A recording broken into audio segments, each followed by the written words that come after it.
தோல்விக்கு பின்பும் எடப்பாடிக்கு அடித்த இரண்டாவது அதிர்ஷ்டம்.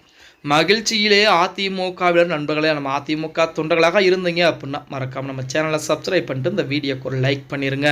நீங்கள் எல்லாம் நினைப்பீர்கள், என்னடா இவன் மறுபடியும் அதிமுக அதிமுக அப்படின்னு வீடியோக்கள் போட்டுக்கிட்டே இருக்கான், சொல்லிக்கிட்டே இருக்கா அப்படின்னு. ஏனென்றால் எங்களால் விட்டு போக முடியாது. நாங்கள் எல்லாம் எம்ஜிஆர் ஜெயலலிதா வழியிலே வந்தவர்கள். அதனால் அதிமுகவை விட்டு வேறு எங்கும் வெற்றியோ தோல்வியோ அங்கேதான் இருப்போம், அங்கேதான் இருந்து கொண்டே இருப்போம். அனைத்திந்திய அண்ணா திராவிட முன்னேற்ற கழகத்தை பொறுத்த வரைக்கும் நாம் அனைவருக்குமே தெரியும், 2026 சட்டமன்ற தேர்தலிலே வெற்றி எடப்பாடி பழனிசாமி ஆட்சி அமைப்பார் என நாம் அனைவரும் எதிர்பார்த்து கொண்டோம். ஆனால் இறுதியிலே மக்களுடைய தீர்ப்பு என்பது வேறு மாதிரியாக இருந்தது. அதற்காண்டி மக்களை நாம் குறை சொல்ல முடியாது, மக்களை குறை சொல்வது நியாயமான ஒன்றும் கிடையாது அப்படின்னே கூட சொல்லும்.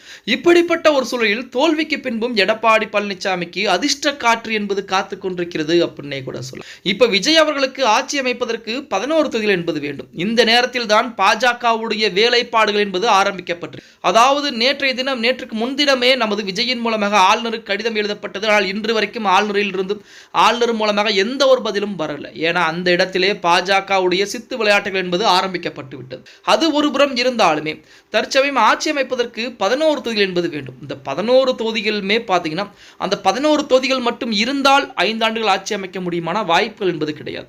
ஏனென்று சொன்னால் தமிழக வெற்றி கழகத்துடைய எம்எல்ஏக்களுக்கு இந்த 5 ஆண்டுகள் ஏதேனும் ஒரு துயர சம்பவங்களோ ஏதேனும் நடப்பதற்கு கூட வாய்ப்புகள் இருக்கு.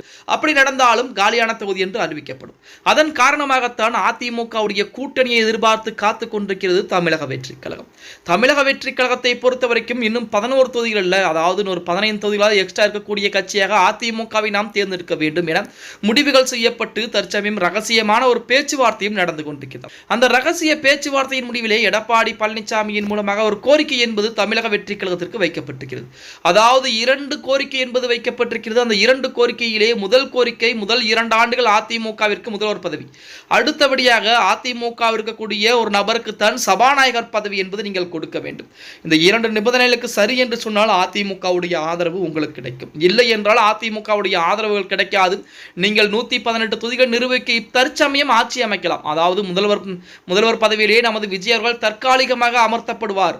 அதிகப்படியான தொகுதிகளை வென்ற கட்சியாக தமிழக வெற்றி கழகம் ஆட்சியிலே அமரும்.